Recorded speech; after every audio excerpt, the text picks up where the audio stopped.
Good afternoon, ladies and gentlemen. Today, I will be talking about the side effects of in vitro fertilization. This presentation aims to educate you about the potential dangers of the procedure, as you might be asked about by any of your patients. Have any of you recently spoken to your patients about IVF? Well, around 1 in 7 couples in the UK have troubles conceiving. That's around 3.5 million people in the UK alone.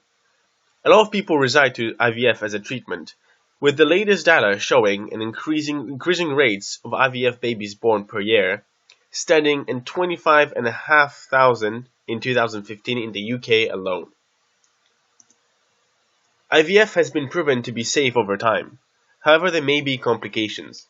The NHS has identified the following as potential complications of IVF treatments: medication side effects, ovarian hyperstimulation syndrome, ectopic pregnancy, birth defects, and multiple births. The drugs administered during an IVF treatment play a role in controlled ovarian hyperstimulation.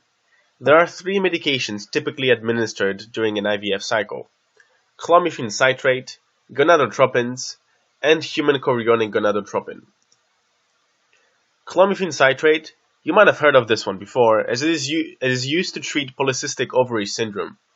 Also known as Clomid or Seraphine, it is given to women who do not ovulate normally. Administered orally once a day, it is a non-steroidal selective estrogen receptor modulator. It inhibits estrogen receptors in the hypothalamus, upregulating the HPA axis and releasing gonadotropin-releasing hormone by the hypothalamus, and thus releasing increased levels of pituitary gonadotropin.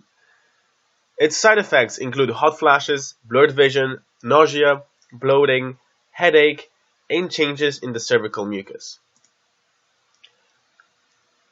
Next are gonadotropins. As you probably know, these injectional hormonal medications are found under different brand names, for example Gonal-F, Folistim, Menopur, and Luveris. They're usually a mixture of gonadotropin-releasing hormone, follicle-stimulating hormone, luteinizing hormone, and the human menopausal gonadotropin, just in various proportions.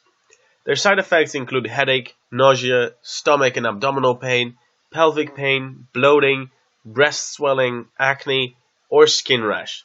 The injection site may swell or bruise, as well as get infected. Finally, we have human chorionic gonadotropin, known by Novorol, Ovidrol, and Pregnil. The most commonly reported side effects include rash, groin pain, loin pain, and fever. Tenderness, swelling, or bruising at the injection site can be observed. It can also cause ovarian hyperstimulation syndrome, which is a common side effect of IVF. Ovarian hyperstimulation syndrome can occur when the ovaries are overstimulated by fertility medications and hormones. It mostly demonstrates by painful and swollen ovaries. Its occurrence is dependent on the administration of HCG. Around 3 to 5% of women will develop it. The symptoms usually develop 3 to 5 days after the HCG injection, sometimes being delayed up to 7 days after. Among others, risk factors are polycystic ovaries, younger age below 35 years, OHSS history, high luteinizing hormone to follicle stimulating hormone ratio, and high serum estradiol. Ectopic pregnancy is another common side effect. As I'm sure you know, it is a case of abnormal pregnancy during which the embryo implants itself outside of the intrauterine cavity. Approximately 1 to 2% of all natural pregnancies are ectopic, compared to 2.1 to 8.6% following assisted reproductive technology treatment. It is the biggest cause of maternal mortality, 5 to 10% depending on the country, as the tubal rupture causes major hemorrhages. It is unknown whether the increased rates of ectopic pregnancy after assisted reproductive technology are due to the treatment itself or pre-existing fertility conditions. As seen on the graph, the vast majority of ectopic pregnancies are either ampullary, isthmic, or interstitial, together being called tubal pregnancies. Ampullary ectopic pregnancies take the lead though at 80% of all cases. The remainder of ectopic pregnancies are located in the ovaries, in the cervix, or in the abdomen. The identified maternal risk factors increasing the likelihood of ectopic pregnancy are tubal infertility, pelvic inflammatory disease, history of tubal surgery, previous ectopic pregnancy, cigarette smoking, and endometriosis. As said before, IVF increases the likelihood of ectopic pregnancy, and high volume of transfer media and multiple embryo transfer have been identified as risk factors. Birth defects are more common following IVF. No matter the technique of fertilization, birth defects will be present in a portion of the births. As you can see, the most common ones are Down syndrome, cleft lip, atrioventricular septal defect, and you must have come across most of these. It is worth noting that a recent analysis of 300,000 births has suggested that women aged 40 or over who give birth thanks to IVF are less likely to birth children with major defects than those who conceive on their own. The percentage decreases from 8 to 4%.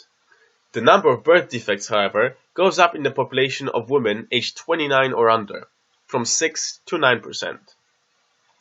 It is also worth noting that the maternal risk factors for birth defects established for the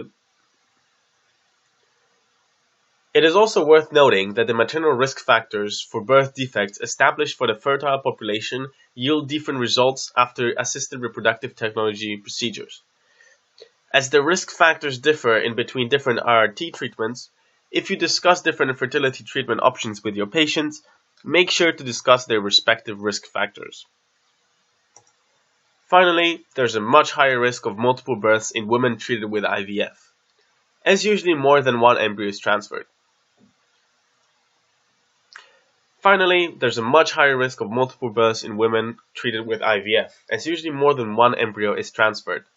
The multiple birth rates of women treated with IVF are almost tenfold of those that were not treated.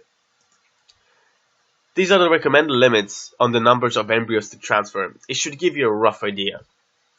And favorable means that the patient is either undergoing the first cycle of IVF, has good embryo quality, has excess embryos available for cryopreservation, or had a previous successful IVF cycle. Having more than one baby at a time increases significantly the risk of complications for both the mother and her kids. The problems most commonly associated with multiple births include miscarriage of both fetuses or only one, pregnancy-related high blood pressure and preeclampsia, gestational diabetes, anemia and heavy bleeding, needing a cesarean section, or premature birth. Over 60% of twins and nearly all higher order multiple are born prematurely. The babies are also more likely to be born with a low birth weight and are at an increased risk of developing life-threatening complications such as neonatal respiratory distress syndrome or long-term disabilities such as cerebral palsy. Thank you all for listening. As there's growing interest in IVF as a solution to either male or female infertility, it is extremely important that you are aware of the potential risks and dangers of the procedure, however small they may be. Your patients will often turn to you as a first source of information. I am willing to share with you the transcript of the presentation along with the sources if you would like to read up more about it. Remember to reassure your patients that the side effects are absolutely normal and they will be monitored throughout the entire process of IVF treatment. Before we finish, does anybody have any questions? Well, thank you once again for listening. I hope you have a nice day.